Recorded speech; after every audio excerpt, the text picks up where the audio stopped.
Bonjour à tous, donc aujourd'hui on va parler d'un soldat de la Grande Guerre nommé Augustin Trébuchon. Il naît le 30 mai 1878 à Montchabrier en Lozère. Avant la Première Guerre mondiale, il était berger. N'étant pas marié, il était le soutien de la famille dans la mesure où il était l'aîné d'une fratrie de 6 enfants orphelins. Malgré une dérogation, il s'engage dès les premières heures de la Grande Guerre.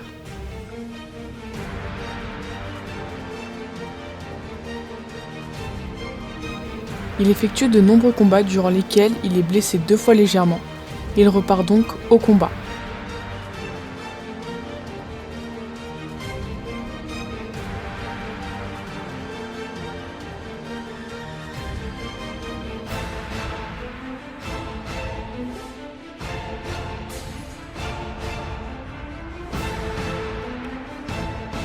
Joueur d'accordéon, il emporte le sien sur le front afin de divertir les 700 soldats de son régiment. Sur le front, les conditions de vie sont extrêmement difficiles.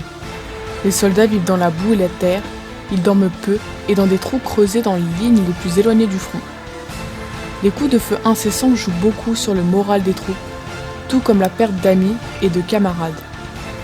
De ce fait, ils en seront profondément touchés, au point que beaucoup auront des séquelles à vie.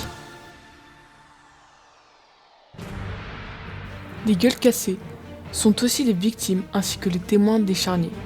Certains seront rejetés par leur famille par peur. Cela pourra cependant permettre à la chirurgie une très grande amélioration.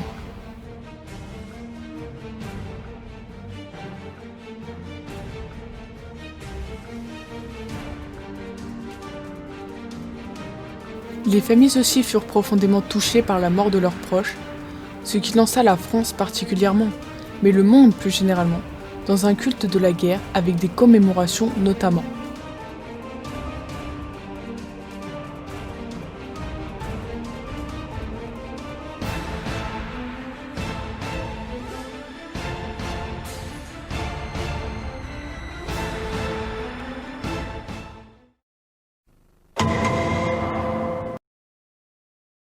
À 7h15, après de longues négociations, la nouvelle de l'armistice est annoncée. Armistice qui entrera en vigueur le même jour à 11h. À ce moment-là, le jeune soldat se trouve à Vrigne-Meuse pour la dernière offensive française en tant qu'agent de liaison avec la 9e compagnie du 3e bataillon du 415e régiment d'infanterie appartenant à la 163e division du 14e corps de la 4e armée. Il part vers le front porteur d'un message ordonnant aux combattants de décrocher vers l'arrière. Cependant, même si les Allemands s'attendent à la nouvelle de l'armistice, ils n'hésitent pas à tirer sur les positions françaises. Ils tentent tant bien que mal de se camoufler en rampant sur le sol. À 10h50, une rafale de mitrailleuses retentit. Et Augustin Trébuchon s'effondre mort. Il a reçu une balle en pleine tête, seulement 10 minutes avant l'annonce officielle de l'armistice. Il est donc le dernier poilu mort de la Grande Guerre.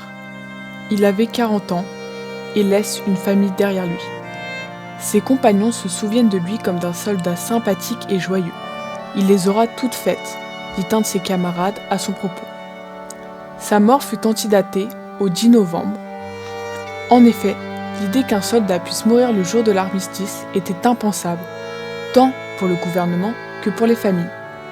Par la suite, en 2012, un jardin en sa mémoire sera inauguré à Rotonde.